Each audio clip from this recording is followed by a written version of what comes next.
How's it going? How's it going? I'm back. Happy New Year's Eve, everybody. I'm going to try to rush through this. I've got like 45 minutes. So I am going to try to run through what I can real fast. Happy New Year's again. I hope Ryan pops up. I'm going to start with the Gavin Newsom thing real fast, and then we'll get back into the Minnesota thing. I have some press conferences. The Leering Center had been vandalized, as well as there's just been a lot of press conferences that I was going to show with the Somali community as well from Ohio, and we'll see if we can get it in. So God bless everybody, and let's get this show on zero.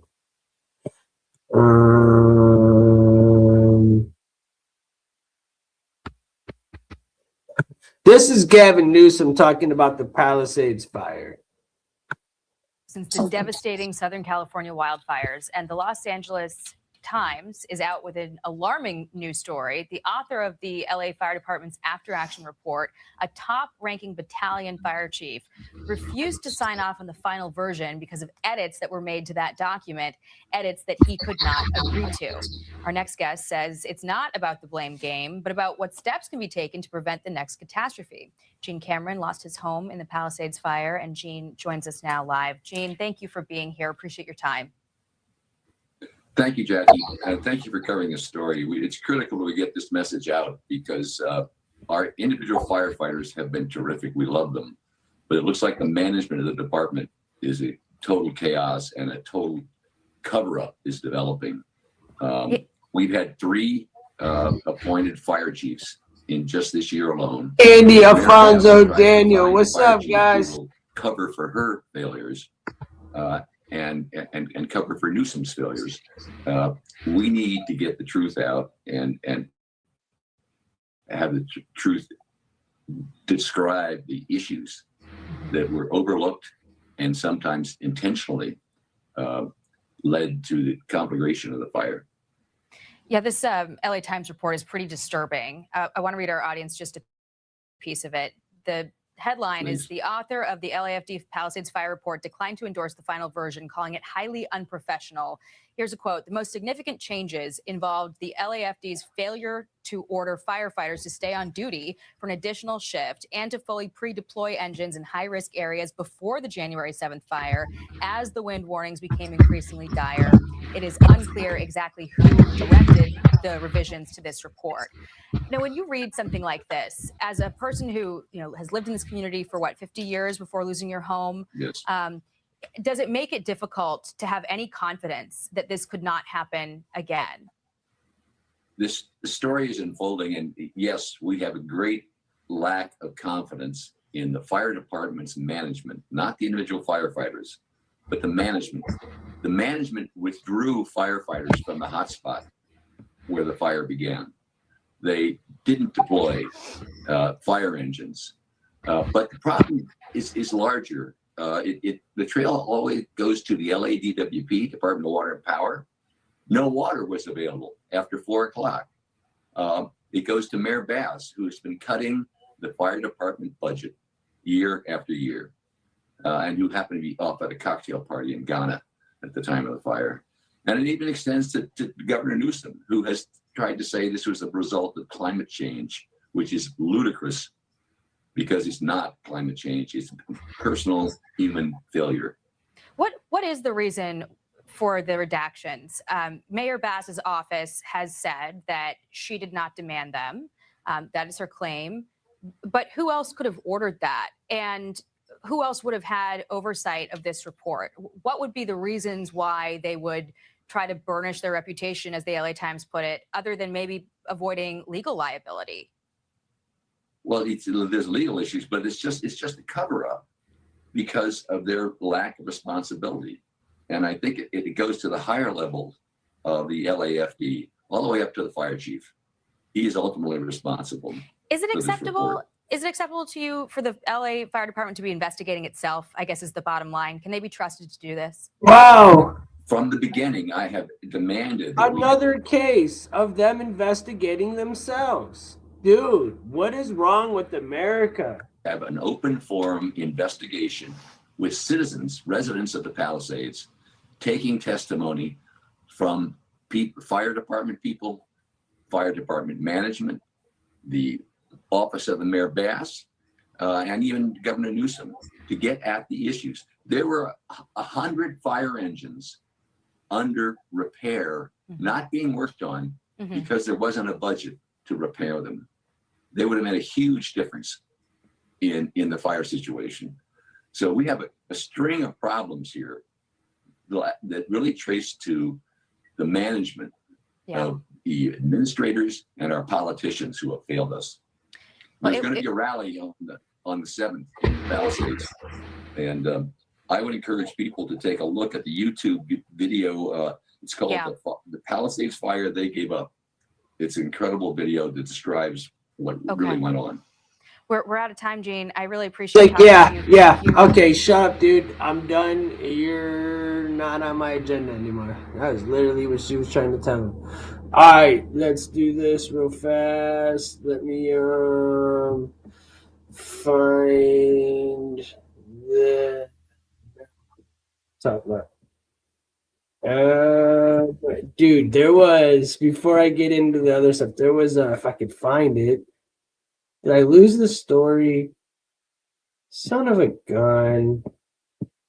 There was a mobile marijuana bus. Literally. Damn it, I lost the story. There was a mobile marijuana bus. All right, so here they are, and here's the next story. They're here's Ohio. They're investigating, get into Minnesota real fast.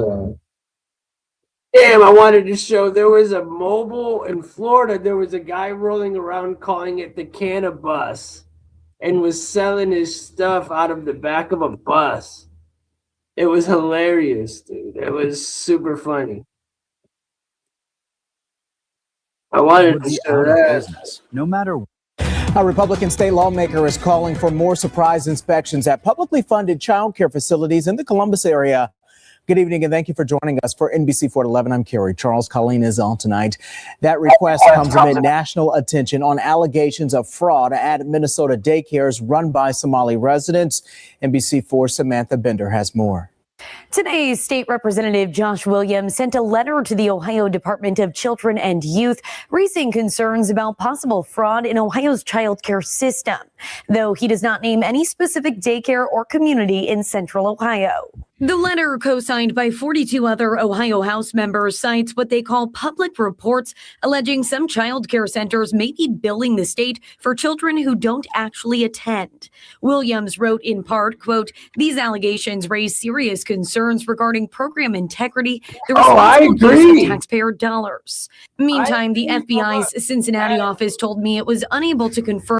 I agree with you, dude. I'm just saying it's hilarious because it's like, the things that people come up or deny any potential investigation.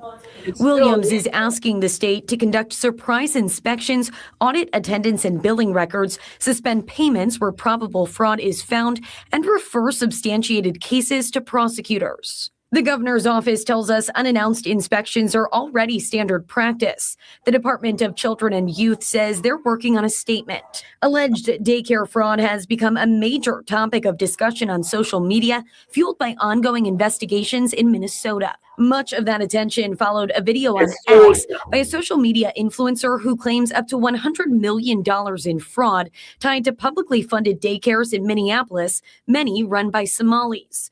Columbus has the second largest Somali population in the country, behind Minneapolis. You heard that. We're the second highest Somali community in the country, next to Minnesota. So when I'm talking my crazy talk about this shit, and I've been talking about it, go look at my videos for the last year, 2 years. Go back and watch them, guys. Do it. I talk about it all the time. This is not new news. And here, a video posted online shows a publicly funded daycare with no one answering the door. 2 residents interviewed claim they've never seen kids come in or out. We reached out to advocacy groups and other lawmakers who signed on to this letter, like Republican DJ Swearingen. He was unavailable for an interview today, but said in a statement on X, quote, "We also need immediate audits. If the fraud is confirmed, then shutdowns, defunding, prosecutions, denaturalization, and deportations." Meantime, the YMCA of Central Ohio is the largest child care provider in the area. It says it fully complies with all publicly funded child care requirements. Again, no Columbus area child care facility has been publicly named, and no findings of fraud have been announced. We'll continue to follow any response from the state and what, if any, evidence emerges. Local for you, I'm Samantha Bender, NBC4. I guarantee you, if we're the second largest community for them in the whole community, in the whole country, then I guarantee you guys that we have fraud going on right now when it comes to daycares. Guarantee it. There's no doubt in my mind. No doubt in my mind at all. No, like, there's no way that's not. All right, so boom. Oh no, here's the marijuana one. All right. Let's hurry up and get this in so I can do the marijuana one. I found it. It was Sheriff Judd, dude. Should I just play that one? I want to play the press conference. I'm gonna play this one. Let's watch this one. I don't care. It's not that long, and then we can get into the other one if I have time. I don't care. It's called the Cannabis. I found it, you guys. I wanted to do a few like fun stories and then like also talk. I didn't want to talk about the same thing over and over, but I found it. Let's go.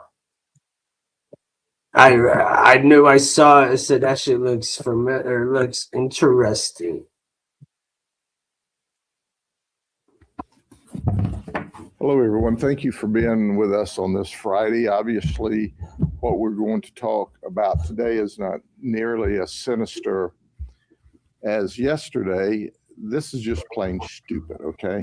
You know, hey, there are times. Get ready. He's about to roast this cat. I already know it. When I read it, I was looking for something where he's going to roast it. Because, like, when it comes to, like, murder or, like, ours and stuff, it's not, he doesn't.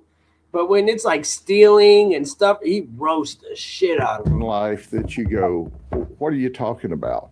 Let me introduce you to Jimmy Andrell. He's 40, and his wife, Bianca Andrell, who's 35. They are business owners, small business owners. They own a marijuana bus. That's right. They call it the Cannabis. And they drive this around to different areas and sell illegal marijuana.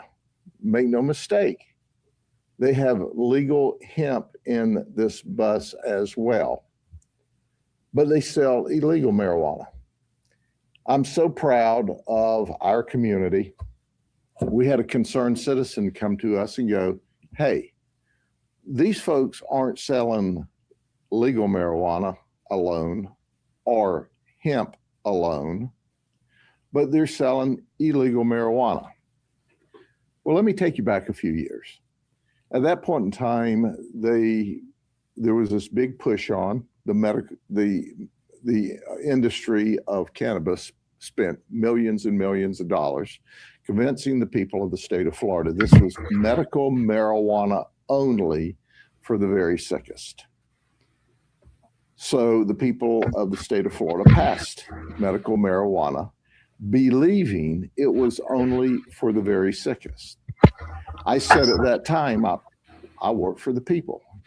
You change the law, we'll follow the law. But make no mistake about this. This has nothing to do with medical marijuana for the very sickest. This is an ongoing process to desensitize the people of the state of Florida to recreational use of marijuana. I said then. Why not? There's nothing wrong with that, Sheriff Grady. It's okay. That you would find a lot of unintended consequences, and that you would find that after there was medical marijuana for a while, then the marijuana industry would then push for a legal or recreational marijuana. The reality of it is marijuana is not healthy. It's dangerous. And there's mountains of evidence to show that. And now we have not only empirical evidence, but we have anecdotal evidence all over Colorado and California. But that's okay. They voted for it. It was legal. So these guys do something like this.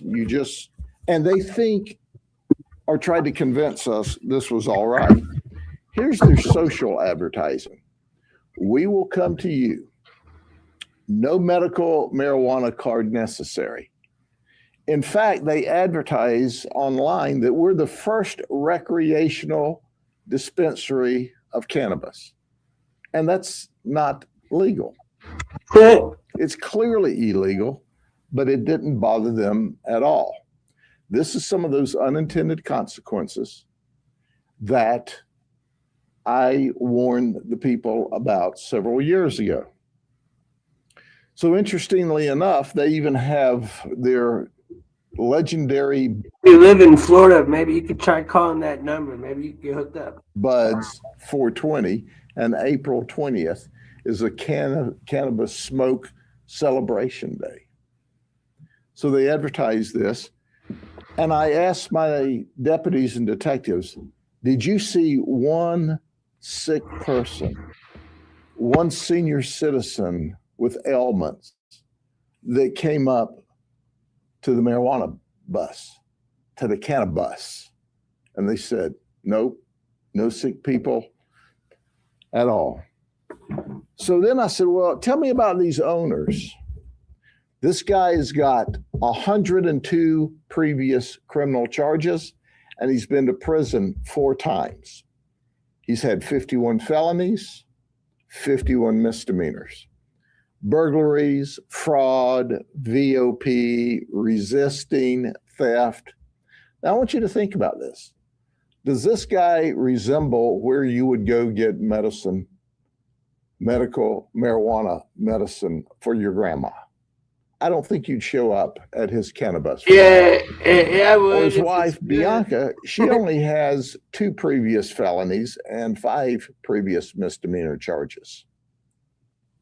Did I mention to you that? Are you telling me you'd rather me go to your government-funded, your government-ran dispensary and not just buy it from the plug? Is that what you're saying because you can't tax it? That's all you're doing. You're just literally demoning these guys. What is it? Demeaning these guys? Yeah. I get it. They broke the law, but it's not like they fucking were selling fatty or some weird stuff. You're making it sound like they were pushing some sort of the scale that they weigh the marijuana out on, or the legal hemp, because they had some legal products there, had cocaine residue on the scale. So they had cocaine. I hear you ascending. Legal marijuana, but the front was that this was medical marijuana and legal hemp. And the illegal marijuana was underneath the counter. I want you to think about this a minute. They were charging ridiculous prices, 3.5 grams or an eighth of marijuana, $50. If you wanted a blunt dipped in THC resin, so it'd be. Did he just say they were outrageous prices? Is $50 an eighth? And then he asked if you want a blunt. Bro, Sheriff Grady is getting down. Even more powerful, it's $75 and up. Oh, he's talking about those fake canna blunts. Those things were trash. Ladies and gentlemen, they did not. Yeah. Give them some time just for selling them bullshit ass fake blunts. Even try. They advertised on the bus. They can't spell well. No problem. No marijuana card. They weren't even trying to follow the law. Stone, dude. So what? Dude, that is a very bad spelling, though. Come on. Nor were they following the law at all. You know, today's National Joke Day. And Confucius said, "He who smokes weed on the toilet is high on pot." Whoa. I'm not going to lie, y'all. I smoke weed on the toilet every day. I swear to you, dude, my favorite part of the day is waking up in the morning and smoking weed, bro. Dude, I have my joint and I'm smoking it on the way to the bathroom. For sure. This is an abuse. Coffee and smoke, bro. What? Of what the people of the state of Florida intended to be medical marijuana for the very sickest. Exactly. Now, let me tell you something that just shocks me. We have patrol cars there. We have an investigation underway. 4 people show up, walk around the marked patrol cars, and say, "I'd like to buy some." With us there, with us standing there. It's weed. You should not buy marijuana from a cannabis because it's illegal and it'll get you arrested. Just ask these owners who paid absolutely no attention to the law. Now, Daniel, he's just an employee. He only had 28 criminal charges, 16 misdemeanors, 12 felonies. He's been to prison once. Jimmy's been to prison 4 times. But keep in mind that he who smokes weed on the toilet is high on pot. Hell yeah. It's all a fraud. Damn right. You're taking advantage. Hey, that's the truest thing, though. If you smoke some weed while you're sitting on the toilet, you're going to be high on pot. That's just fair. Not going to deny that. Not going to deny that. Advantage of the people of the state. You mean it in a weird, like you said in the chat, I couldn't think of the thing. It was reefer madness. Thank you. This is like some reefer madness agenda. Like what? No, it's not. It's just some people trying to make money, bro. State of Florida. And this is the unintended consequences. Now, think about it. You see food trucks all over your community. Now you're seeing buses all over the community. Do we want to see that? I can tell you not in Polk County. And they made a mistake. They crossed over the county line from Osceola and Orange, where they have Disney and crime hills known as Pine Hills and crime amok into Polk County, and that's when they went to jail. Keep your stuff on the other side of the county line unless you want to. Don't go into Polk County. You come here with a can of bus, you're kind of busted, and you get a free ride to the county jail. Are there any questions? How long has this been in operation and they've been driving around this bus? Well, they just brought it into the county. And one of our citizens, the thing that I love about this community, if people see something or hear something, they say something. And they immediately. So you're saying your community is a bunch of snitches. That's cool. Hey, y'all hit the like. We got like 80 people in here. I know there's not a lot of people, but there's only 7 likes, bro. That's unacceptable. Come on. Hook a brother up. It's New Year's. It's 5:55 on a New Year's Eve. Y'all double tap the screen if you're watching this. Come on now. We reported this to our Northeast District, and we began the investigation. Prior to your investigation, do you know how long They had just arrived. They just were driving it around. So it was pretty quickly that someone reported it to us. And they were just barely inside the county line. They thought, well, if I just get over next to this shopping area, and it's just barely that Lake County, Orange County, Polk County, Osceola intersect all up at the 4 corners. And they thought we wouldn't notice. Newsflash. We did. Well, these folks are not going to be up for any awards for brilliance. But they were running a good scam. But I warn everybody, don't do it. It's against the law. They didn't even act like they were trying to comply with the law. They didn't even have the legal medical marijuana state rules. And that's what I try to point out to people. These criminals Why would they run these scams and that are running these scams, they don't comply with the law. They didn't comply with the medical marijuana laws. They even advertised. And the one guy, he even said, hey, that cannabis $5 medical marijuana card, that's just so we can scam the customers for $5 extra. That's what he thinks of his customers. Well, they went to jail and now they're out. But we had the cannabis. Well, they threatened the detectives when they were being booked in the booking process. They threatened them with violence. So they're not really nice business owners either, as well as illegal business owners. But they try to convince us this was legal. They advertise, we'll bring the marijuana to you. First, recreational marijuana in Florida hasn't passed yet. And it'll be up to the people of the state of Florida whether they want to see this in a neighborhood with their children. And I'll guarantee you, if you pass recreational marijuana, you'll see these like you see convenience stores. And that's the choice the people of the state of Florida will make. Where did they get the marijuana from? They wouldn't tell us. Isn't that interesting? I was just thinking that. Where did it come from? Were they growing it? Or were they getting it from Cali? Like, were they getting it from probably just the legal state right next to them? But they ain't gonna snitch.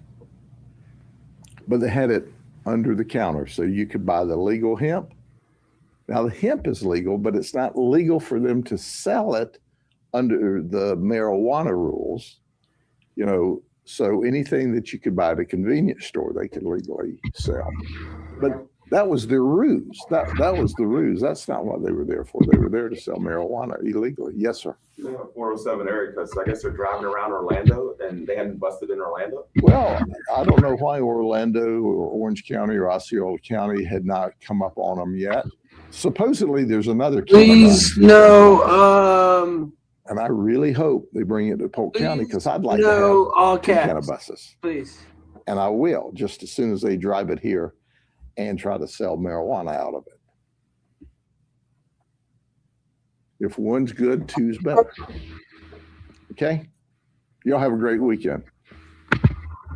Don't do it again, bro. Remember, it's National Joke Day, and this is no joke.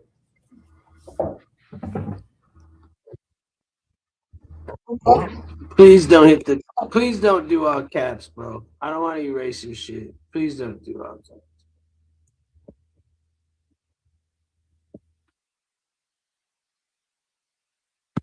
My name is Nasrullah Mohammed. That is spelled NASRULAH MOHAMED. I'm the manager at Nokomis Daycare Center, and today I want to talk about what happened yesterday morning. So are these the people that are actually running the daycare center?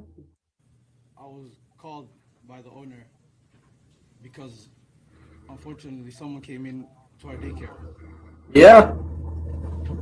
The cleaner called the owner and told him what happened and the vandalism that happened. The owner called us. Me and another manager came into the scene at 6 a.m. We looked and saw what happened. We saw that the suspect came in from the back, broke in from the back kitchen, and he also destroyed the wall to come in. As he came in, he broke a door from the wall from Family Dollar from the side. He couldn't, unfortunately, we don't know if that he went in or not, but we saw that it was damaged. Daycare, we saw that our office doors was broken into as well.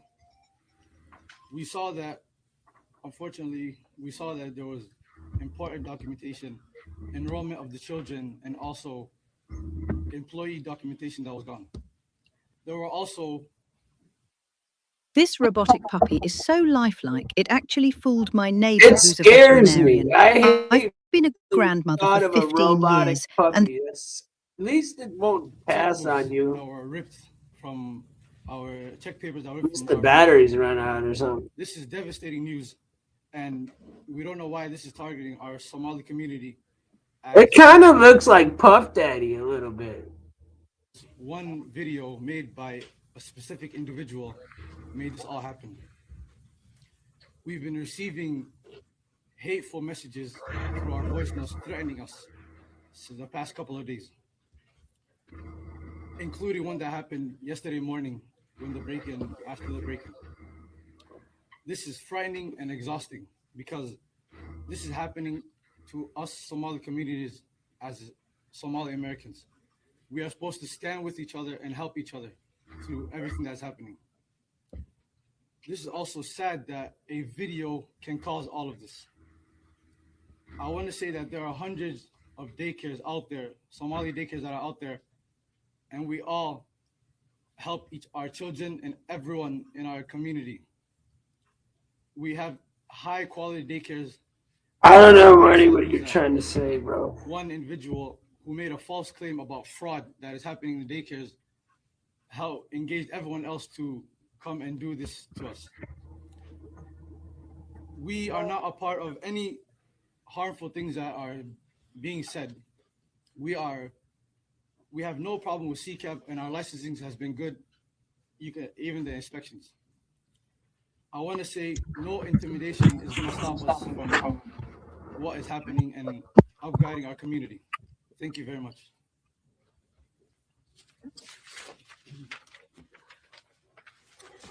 Good morning. My name is Mary Solheim, and that is spelled Mary Solheim. And I'm a child care provider in Maplewood. I'm here today to support Nokomis, the child care center, the teachers, the families, and their children. What happened here is absolutely unthinkable.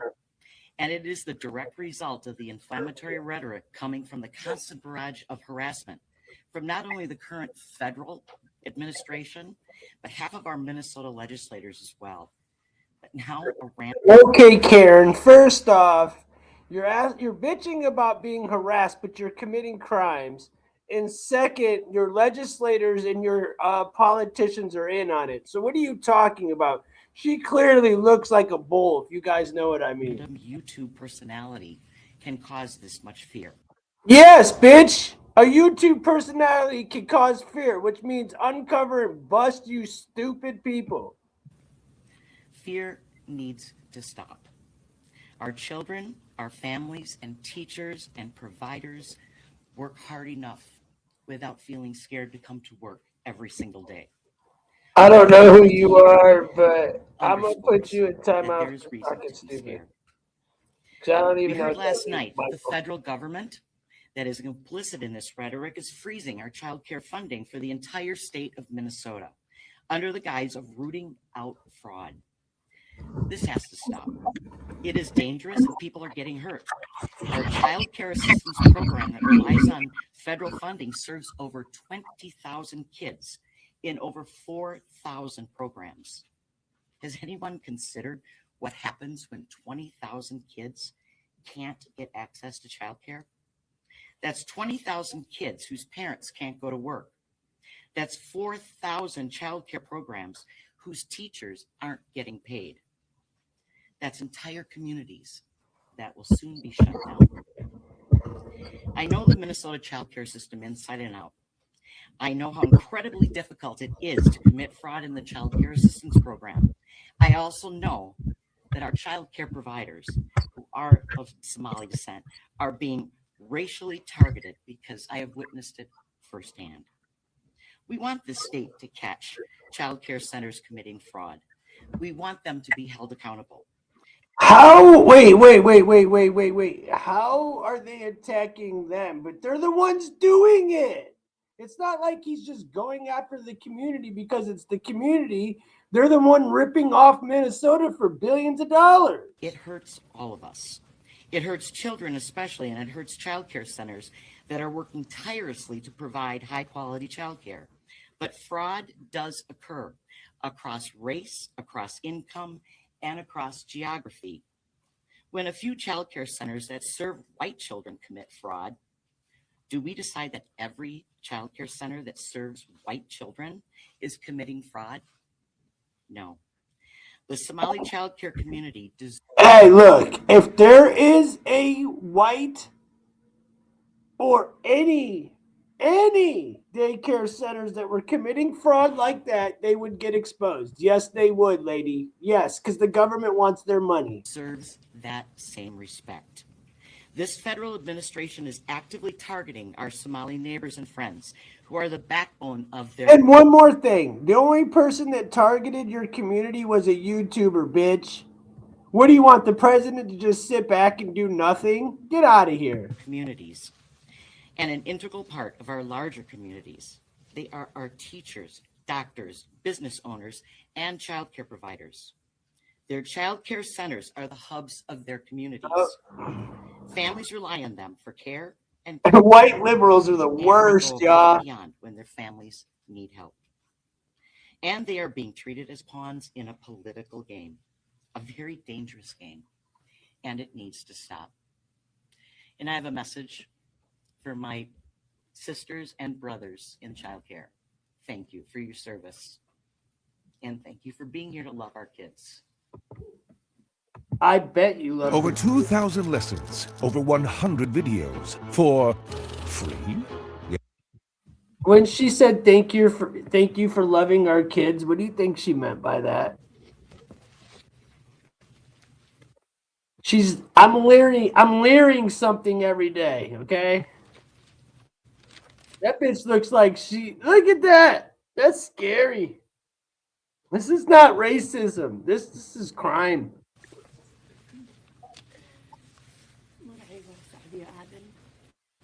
My name is Sadia Aden. I am a parent of Nokomis Child Care.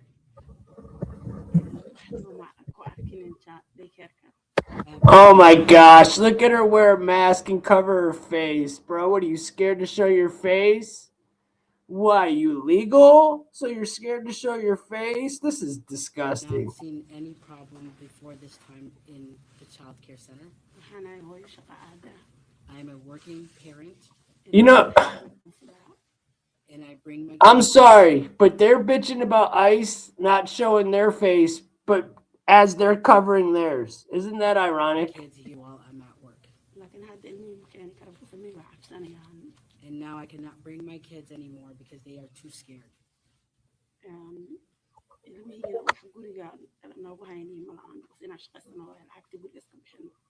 And I don't have anyone to be home with the kids while I go to work. And I would like the person who did this heinous crime to be caught.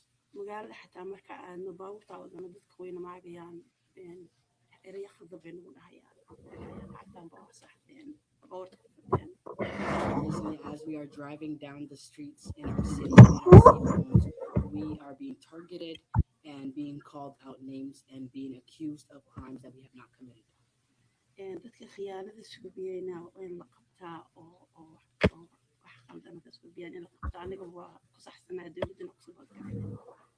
And whoever commits crime should be caught. I support the government in doing accountability.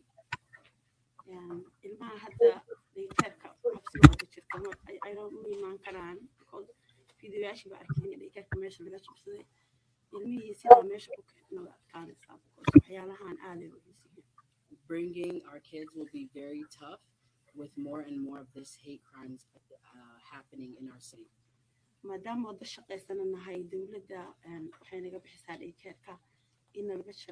Amazing. Amazing. As a working parent, my kids come here with the support of the government, and the parents right now don't have a support system to leave their kids at home. ilmahana keligood guriga ma looga tegi karo because jeelaa ku aadaysaa marka waxaa rabnaa dowladda inay naga dhaafto waxaana ay dhahayaan waa xiraynaa dekeeradeedu noo furnaadaan ilmaha iyagana ay noo helaan amni. As a working parent, I don't think that we can leave kids at home, and I don't think that is right. But having the government say that they are cutting support will be very hurtful, and it will be hard for us to continue. That's a good. And providing for our families. That's a damn good point. If Muslim women don't work, what is the point of this, anyways? That is a good damn point.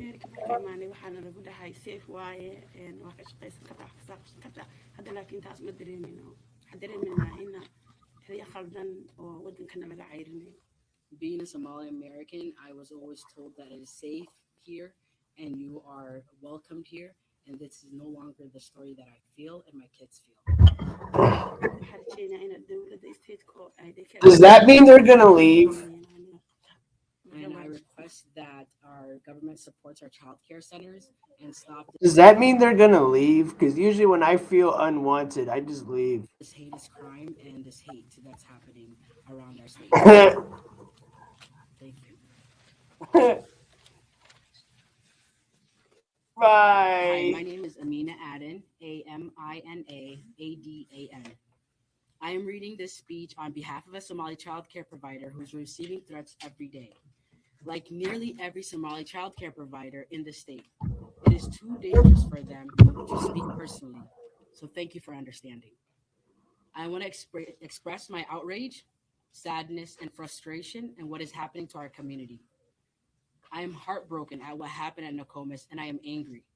I am angry because there's no reason for things like this to be this way. Somali child care providers are being used in a political game. We are being hurt in the political game. The state is funding and prosecuting fraud, whether in childcare or other industries. The new surge in enforcement is causing trauma to our community entirely, and especially our precious children. In our culture, lying is a great She's angry. which makes it even more difficult to understand why a video that is full of misinformation is what is promoting our federal government, the one that is supposed to be for our people, by the people, and for the people, to freeze childcare funding in our state.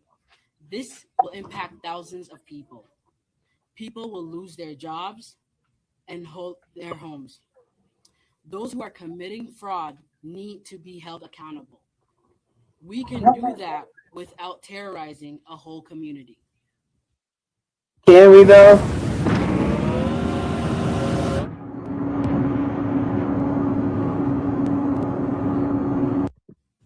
The majority of our Somali child care centers are very hardworking to provide high quality child care to our children in our communities, just like most of the other non-Somali child care centers.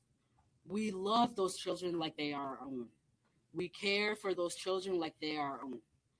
And we love following all the rules and regulations set by the state. And yet, because we are Somali, we are being targeted and accused of fraud. Oh, don't be a victim. I love how they play this victim mentality when they get caught. It is very frightening the last few days in our community. Minnesota licensing and regulation requires us to keep our doors controlled Victims. and not allow anyone unauthorized to come in. When two people come to the door asking, "Where are the children?" providers have rightfully denied them access. Can you imagine if two Somali men knocked on the doors of a child care center with mostly white children and demanded, "Where are the children?" They would be arrested immediately. My community is tired of being used. We want our lives peacefully, contributing to our larger communities and the state of Minnesota. We want our children to grow up loved and safe. Are we not entitled as humans to that safety? Thank you. If you have any questions. For the manager of this facility, a couple Republican lawmakers have already either said or insinuated that they believe this was a made-up. No caps, please. To get attention. I'm wondering what your response would be to that. This is not made up. You can see what happened here. I believe that people show hate towards us because of what one person said. One person's opinion can't change what everyone is doing. Look what happened to us. We wouldn't do this for no reason, for attention. We're just showing you that what happened to us is real. And yesterday was our daycare. Tomorrow might be someone else's. We don't know. So this has to stop. Okay, young Puffy. Could you also respond to, there's a spokesperson for the police department told us that it was reported that there was no loss and that nothing was taken. Is that incorrect? Like, was nothing reported that was taken? What was the situation there? The police officer came. Dude, look, if you do look at it, they're all white. All white, then you got these cats right here. They found a token to put in the back. They're all white. Karen, and what do you call them? Like what's a real white name? A Kyle or something. In the morning, we told him what happened, and we told him that from what we've seen, we haven't seen, like, from in the position that we were in that moment. Bro, stop using caps, bro. What the fuck? You go home, motherfucker. We're gonna call him back, and we're gonna tell him that what was taken. So there were things taken. Yes. And you did call them back to tell them there were things taken? Yes, we did. You characterized the person who came in as him. Do you have any clues as to who this person was, and are you worried about the sensitive information that was taken? We don't know the exact person. We just saw from the security camera from our neighboring store. We saw maybe an individual or two. We haven't seen because we've seen an image like walking around. So I'm just saying him or her because of what I saw.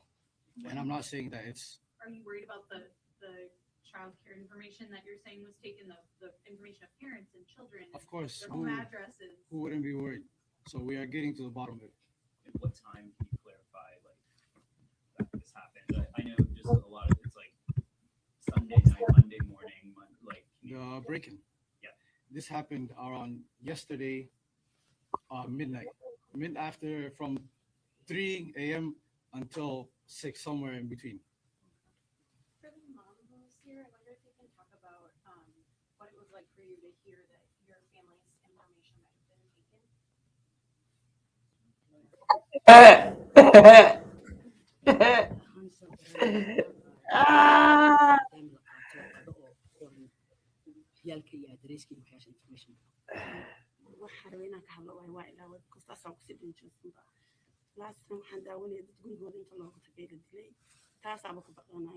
Please don't use caps. Are you people insane? Just like we've already seen. Come on, man. Come to their house and killed and murdered for no reason, and I feel many of our parents are going to be scared of that.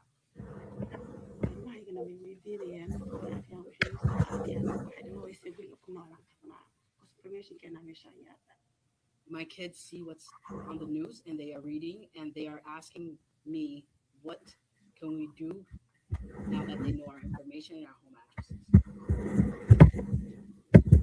You can't do shit if you're illegal. You better fucking go home.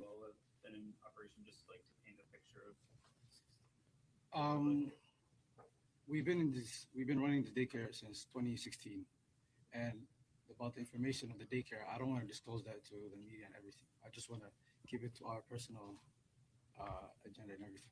Thank you very much. Dude, you got to go in timeout. I've asked you more than 1,000,000 times, dude.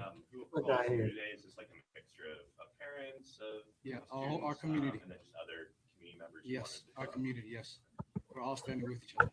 Are you part of the video? Thank you very much for coming. Were you part of that video? Thank you very much. Thank you. Wow, he dodged that question real quick, didn't he?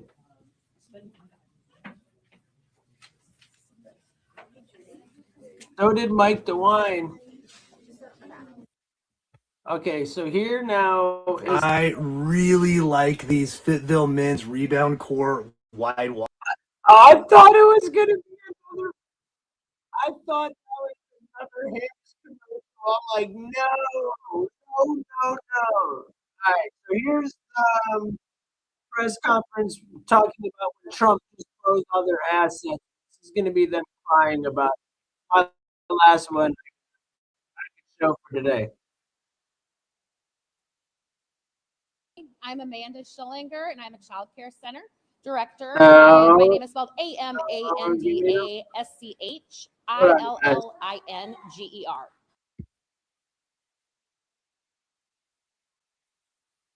Of course, it's a bunch of Karens. Dude. Of course, it's a bunch of white Karens. This whole thing is a bunch of white Karens. Of course. And playing and reading with Why children. is there no I love to be welcoming fucking- families and supporting staff. I would even love to be doing year-end paperwork, but instead, I need to be here. I need to be supporting our childcare industry and the hardworking and dedicated Somali childcare community who are being unfairly vilified, and to make sure that our families. All right.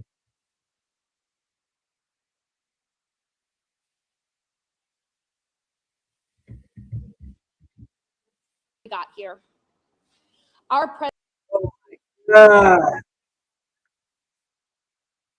Why is it doing that? Is it okay if I just leave it like that or what? Oh yeah, now she's bitching about the YouTuber. Okay, so this just doesn't go into full. Sorry, that's the only way we're gonna be able to watch. Sorry, guys. I tried. It just doesn't let you. Get ready. Has White guardrails in. fucking Hello and annoying welcome. shit out of us. Get ready. Billy, please mod while I get ready real fast if you don't mind, buddy. Please mod. All right. Let's get this show started. I'm going to restart it. Let's go. Thank you all for being here today. I'm Amanda Schillinger, and I'm a child care center director. My name is spelled AMANDASCHILLINGER. Many people in our child care community are afraid to come forward and share their stories today because they are being targeted. I am glad to be able to be here today to speak in support of them. Here's what I would love to be doing right now today as a child care center director. I would love to be singing and dancing and playing and reading with children. I'd love to be welcoming families and supporting staff. I would even love to be doing year-end paperwork, but instead, I need to be here. I need to be supporting our childcare industry and the hardworking and dedicated Somali childcare community who are being unfairly vilified, and to make sure that our families and families throughout this great state have childcare and early learning programs for their children, and to make sure our staff have jobs. You see this briefcase right here? Looks ordinary, right? But I'm about to show you something that could be a lifesaver. Some people are concerned that they may have to go a long period of time without power or electricity because, let's face it. So let's be honest about how we really got here. Our president decided he doesn't like the Somali community, to destroy them. Of course, blame Trump. Speaker DeMuth and the GOP caucus sent a YouTuber out to create the narrative they want out there, not the truth, what they want you to believe. The child care system in Minnesota is very complicated, even for those of us who have worked in it for decades. So I can understand that it is easy to believe what you see on social media. But the truth is that Minnesota has guardrails in place to make defrauding the child care system extremely difficult. Minnesota does investigate suspected fraud in child care and hold people accountable, and they will continue to do so because fraud is never acceptable. But cutting off child care funding to everyone in the state is not the answer, and it's not acceptable. So what does it look like when Minnesota child care funding is frozen? Over 20,000 children in over 4,000 programs across our state will lose access to child care and early learning. Their families will not be able to go to work because they don't have child care. Our child care center and others like us will have to close our doors. 75% of the children at our program qualify through the state for childcare funding. We can't afford to continue to operate if we lose 75% of our enrollment. Without childcare assistance funding, our center will close within a month. As those families no longer have money to spend because they don't have jobs, because they don't have childcare, other businesses in our communities will be impacted by a loss of workforce and by a loss of income. And many will have to close their doors as well. You see, freezing childcare funding does not just impact families and children, it impacts everyone. During the COVID pandemic, we learned how vital childcare was to sustaining our state and country. If we allow this funding freeze to happen, all Minnesotans are going to suffer. We cannot succumb to hate and fear-mongering. It is not who we are as Minnesotans. We are people who surround our communities with love and support.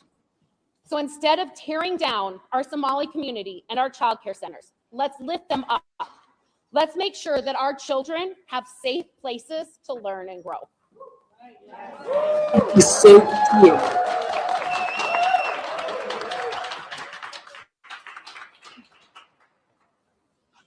Good morning, everyone. I'm not much of a good speaker, but I'll try my best. My name is Deco Noor.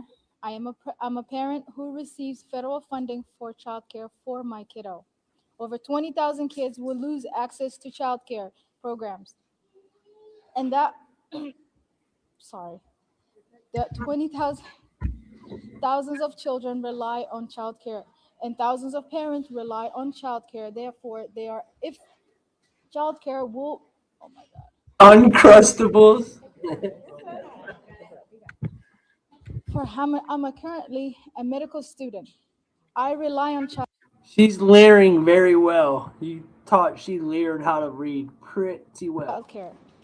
I work. If childcare is cut, I'm unable to work or go to school. I understand fraud is bad.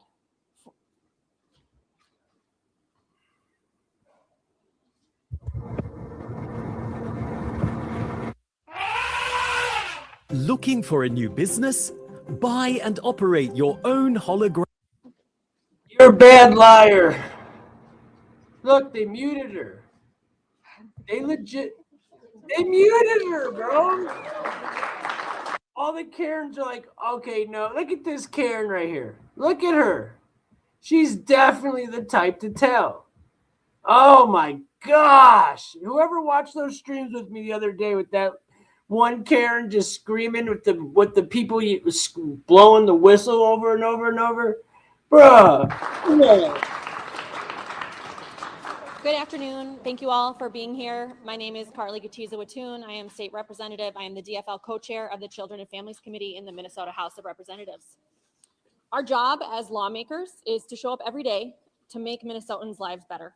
And Minnesotans deserve to be able to trust that each and every taxpayer dollar is being used responsibly to meet our collective needs. And due to bad actors, that trust is in jeopardy. I'm just as mad as you are. Criminals taking any dollar that is meant to help children and families in the state of Minnesota is completely unacceptable. We're taking fraud seriously. We're working every day to improve our system, sorry, guys. hold those criminals Thanks, Billy. accountable, and move our state forward. Billy, That's why it's incredibly thanks for frustrating telling to me. me Shit, I didn't know. that Donald Trump and Republicans want to use this as a political vehicle to cut funding entirely to our state. It's irresponsible. That's right. It's irresponsible at best, and it's despicable at worst to cast blanket dispersions on those caring for our littlest Minnesotans, particularly those of Somali American descent. Imagine if a few people stole food from one of the nation's largest grocers, and instead of strengthening their safeguards, they just decided to stop selling food entirely. Imagine that the country's largest health insurance provider was under federal investigation due to fraudulent claims. And before that investigation was complete, the government just decided to stop funding Medicare and Medicaid entirely. Using a broad brush to eliminate the very programs that are helping Minnesotan families is not the answer. Fraud prevention is about policy and not politics. It's about solutions and not spectacle. But everything that we've seen from the federal government this week is about politics. President Trump is targeting Minnesota because his goal is to distract, divide, and demonize. He has shown over and over again that instead of working to solve problems, he points fingers and places blame on a particular group of people. Now I know, Mike. In order to distract Minnesotans from his unpopularity, his failed tariffs and rising prices, his corruption, he's attacking and defunding Minnesota. In an effort to divide us, he calls our neighbors garbage. And instead of seeking bipartisan solutions, he demonizes and attacks his political opponents. The reality is, Minnesota is one of the best states in the country to raise a family, start a business, or retire. And freezing these child care assistance funds directly impacts small businesses statewide at a time when employers are already struggling to keep their doors open and parents already can't afford early care and learning options. The federal government now will be keeping even more of our tax dollars, although Minnesotans already give more than we receive. It is my understanding that the Department of Children, Youth, and Families is working with their county partners, the teams at the OIG and the BCA on reports of alleged fraud, while the Trump administration continues to find any reason to defund public programs in order to attract millionaires. I didn't put Here it in Minnesota, we are going to stay focused on fraud prevention and solutions that will actually make Minnesotans' lives better. DFLers will be doing everything that we can this session on top of fraud prevention to make sure that Minnesota stays a great place to live, work, and raise a family, even as Trump works to defund our state. Thank you.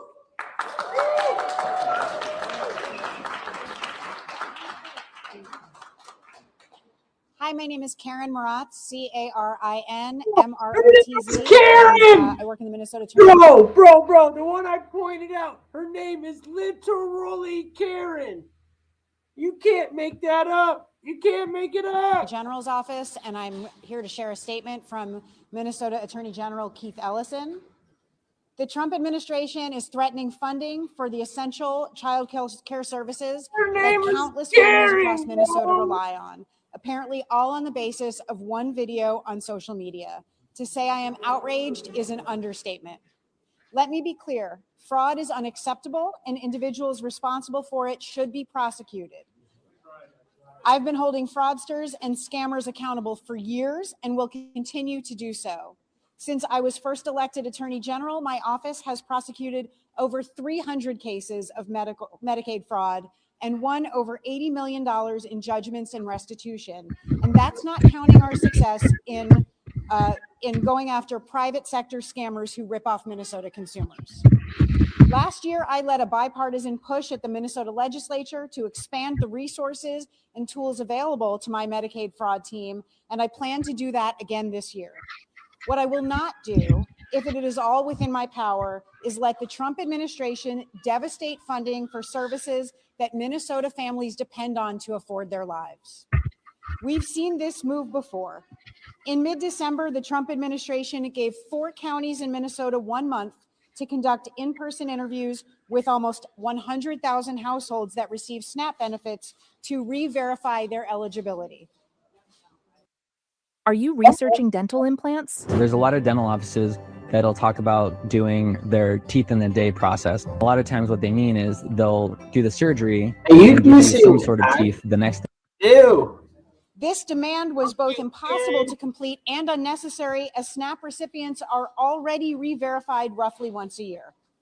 The Trump administration threatened to cut off food support for almost 500,000 Minnesotans, including over 150,000 children, if Minnesota did not comply with this impossible demand. Just last week, I sued to stop that cruelty.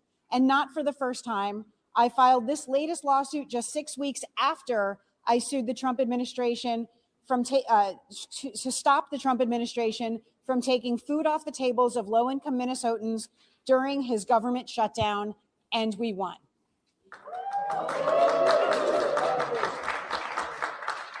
There are legal and appropriate ways for the federal and state government to ensure that programs are being administered with integrity. As we have seen time and time again this year, however, this administration seems to have little interest in following the law, including laws that are designed to help state and federal agencies work together. My team and I are exploring all our legal options to ensure that critical childcare services do not get abruptly slashed based on pretext and grandstanding. This hasty, scorched earth attack is not just wrong, it may well be illegal, and my team and I remain committed to protecting the people of Minnesota to the fullest extent of the law. Thank you.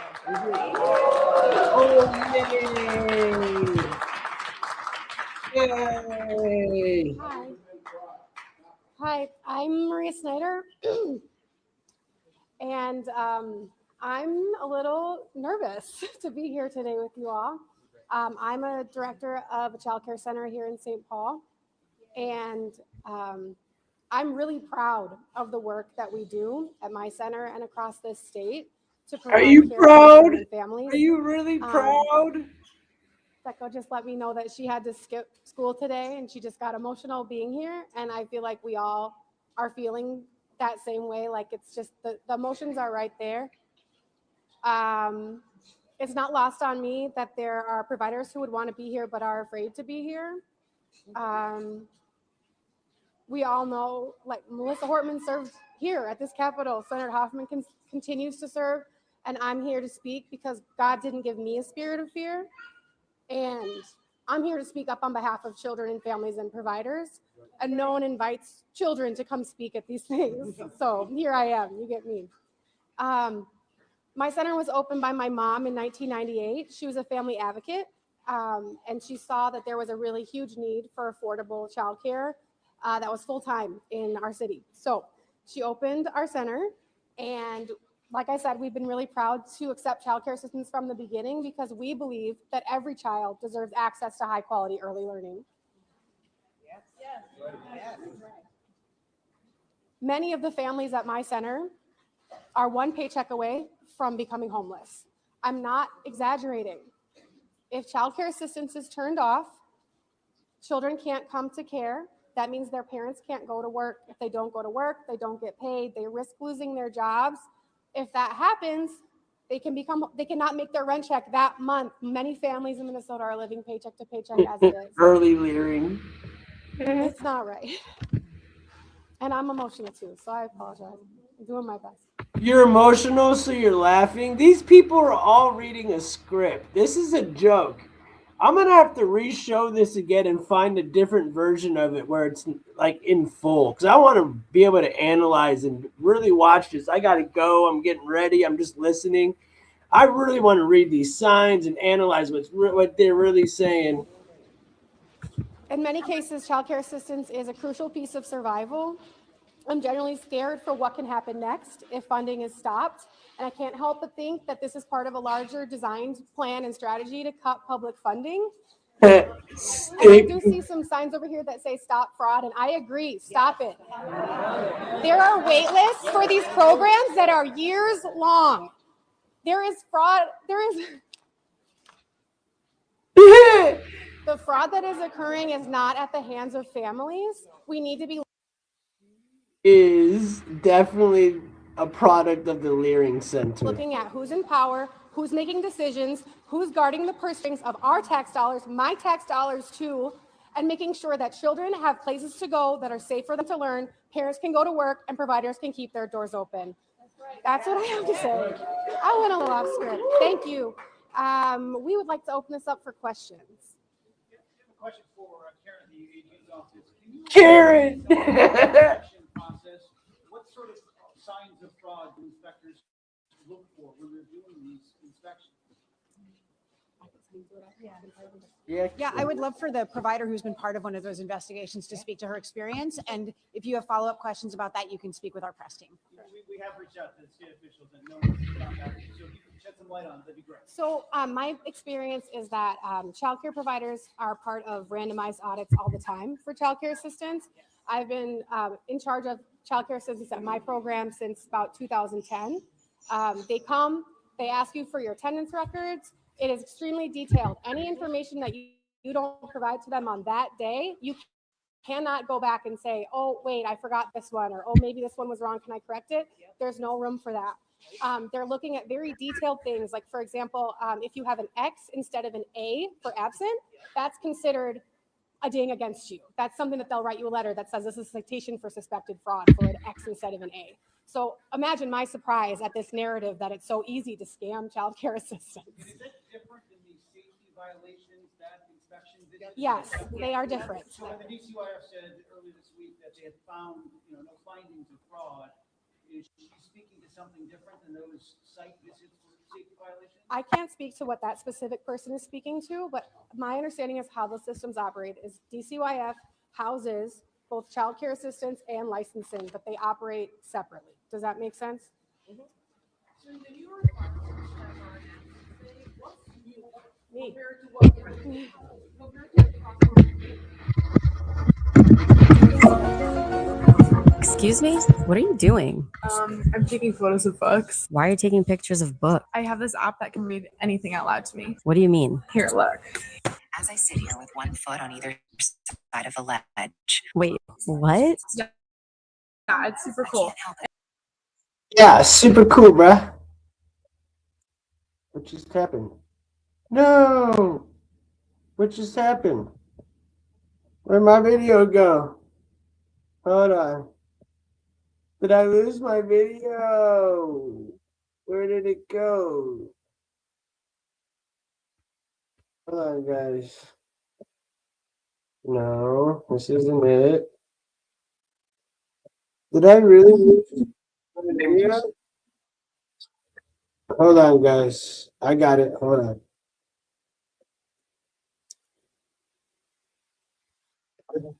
No, where the video go? Hold on. What the hell just happened? It literally just sorry guys, hold on. I literally just the video just left my damn it's all good. I'll find it. Hold on. Give me 1 second.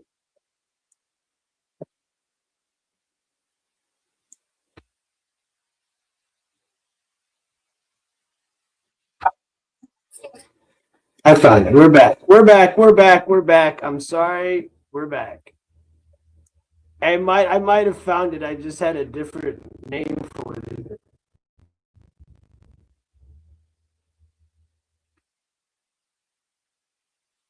To what that specific person is speaking to, but my understanding is how the systems operate is DCYF houses both child care assistants and licensing, but they operate separately. Does that make sense? So the new requirements that were announced today, what's new compared to what compared to the process you just described?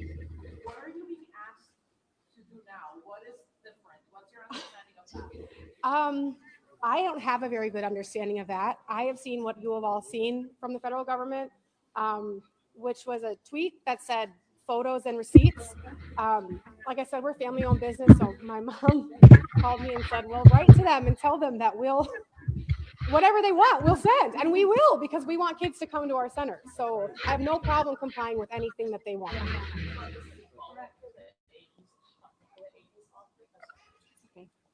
I just wanted to step in and I address briefly the question about whether or not the health and safety visits are corresponding with some of the reports of fraud.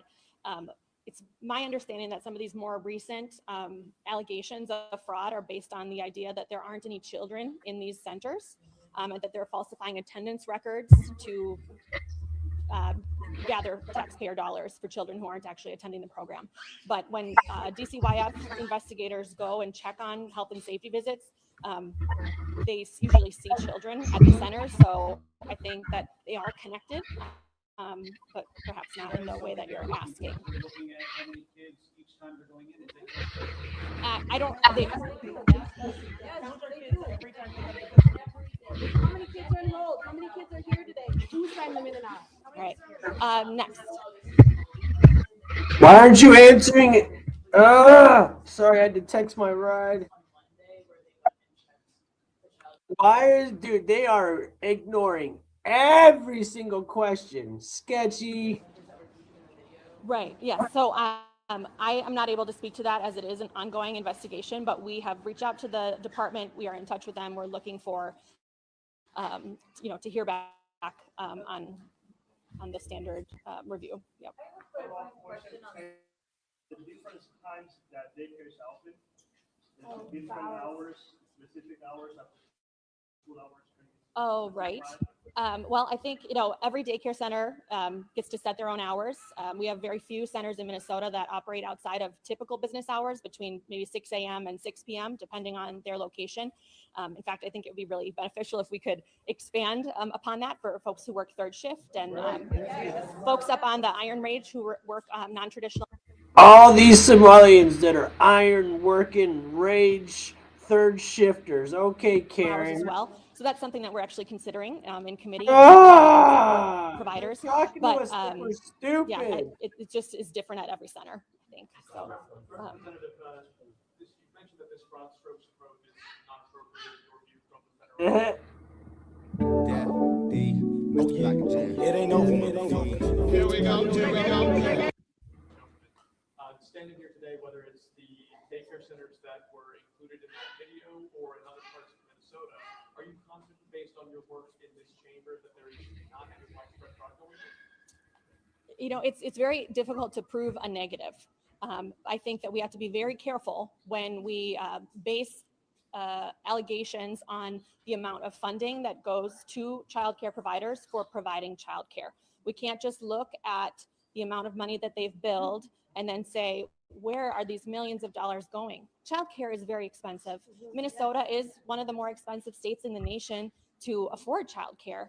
And we break it down. If we do simple back of the napkin math, you divide 1.4 or $1.7 million by 52 weeks, it's closer to $32,000. You divide that by 40 hours a week on average, you get closer to $817 per child. These aren't exorbitant amounts of money. They're just real numbers because it is costly to provide quality care for kids. But if providers talk about exactly when they will feel the impact of the freeze? I would have information on that. I don't have any. We've not been given any. I don't know. When do you typically receive the equivalent of a check? We get paid after services are rendered. So we complete our billing process. We submit them to the county for payment. I believe the statute is within 21 days of the receipt of the bill, we're supposed to get paid. Your guess is as good as mine if we're going to get paid or not. There's a question down here, sorry. The right Karens, Floppy. I guess I'm trying to get behind how restrictive this additional oversight is. Is there a reason that the state could not provide the federal government the requested records in time to make sure funding is released as scheduled? So if I'm understanding your question correctly, you are asking about like the photos and the information that was put out via social media instead of an actual official letter to our state government, which seems like a weird way to govern to me, but nonetheless. Yes, after the fact, after the tweet came out. So, we're gathering, DCYF is gathering information as best they can. They've done much outreach to the federal government to try to clarify. But as of right now, we have not been requiring photos of some of these logs, these sorts of things. And it is something that we can take under guidance when we return to the legislative session. And that's something that we've been doing for years, actually working on child gummy time. Program integrity. We've been working on all of that with the new Department of Children, Youth, and Families. And I think that just it's happening so quickly that we just have to make sure that we are getting clarity on what they're actually asking for and what they're going to be requiring. But right now the monies are frozen and we haven't gotten all the detail that we need. In 2014, Minnesota made Let's get one because this gentleman's up next. Actually, but they'll both drive. Oh, yes. Can you address that? Is that in place now? Is that planned to be? Right. Yes. So the question was about electronic attendance monitoring, which is something that the federal government has been requiring. Minnesota has gotten a waiver for it over past years, and we have appropriated funding for the program. It will be going into effect actually in June of 2026. So we're just months away from full implementation of that, but it has been an ongoing work. And we'll be happy to answer further questions. We're going to have to wrap things up at this point. We're so grateful to all of you for being here and for all of your work. Continue to talk. Thank you so much. And many thanks to all of you. Happy New Year. Are you cheering now? Just turned into a positive thing. Okay, before I end it, I want to show Billy was kind enough to send me a TikTok video. Let's see what's going on here.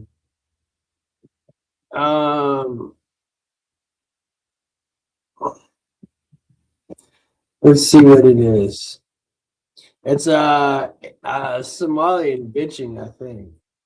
Let's find out.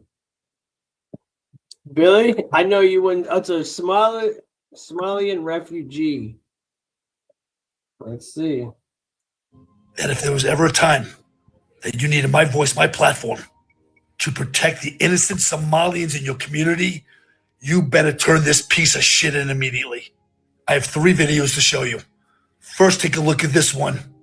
This Somalian man mocking the hardworking taxpayer citizens of the United States of America. Go to work for me, white boy, white girl. Yeah. Go to work for me, you fucking white animals. Fucking work for me. Yeah, you fucking work for me. And the U.S. government they work for me. These are the motherfuckers you see at the corner store selling the fucking DVDs and the bootleg everything and the weed to people, and they don't fucking like you, bro. I used to fuck with them until this shit, bro. All of you work for me. Now go to work. Pay them taxes. Take care of me and my people. All right? This is my land. You hear this shit? You hear this? I control this place. This is my reality. You all gonna be enchained. I'm gonna lock all you guys up if you don't pay your taxes. You better fucking pay your taxes. After making this video that you just saw, this Somalian knew that he was receiving a lot of heat, as all the larger influencers like myself are stitching his platform all over social media.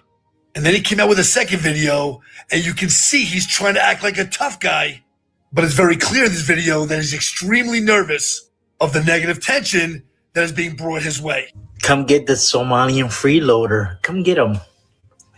Are you really going to waste your resources and time to come find a freeloader? Yes! Really? Yeah, really? Am I that,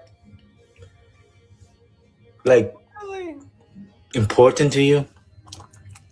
No. I'm just a freeloader, not a criminal. So, How you guys like this video? you're going to waste your time, resources, and it's winter. How does this video make you guys feel? Maybe wait till the weather gets better. Then we can fight.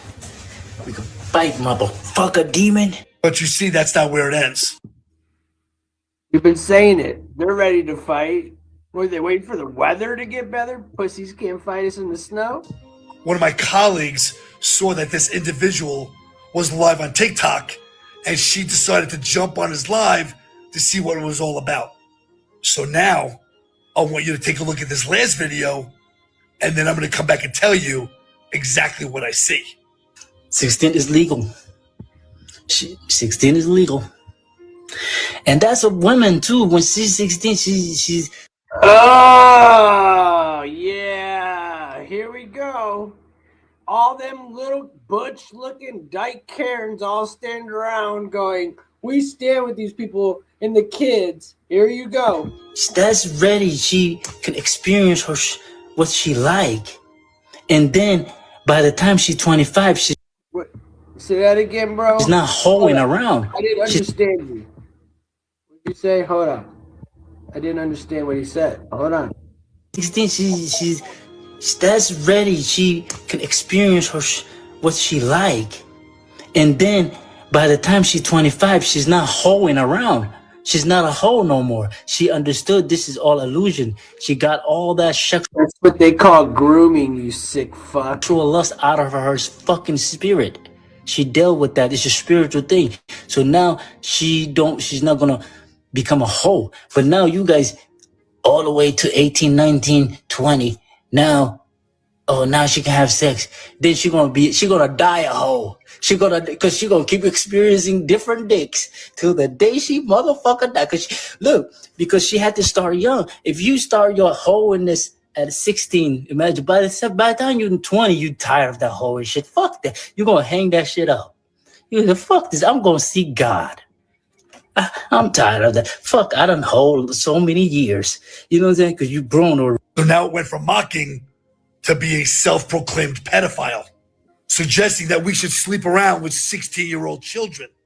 So my clear message to the Somali community, don't be surprised when guys like me are showing anger and rage towards the people of Somalia after watching a piece of shit like this streaming all over TikTok.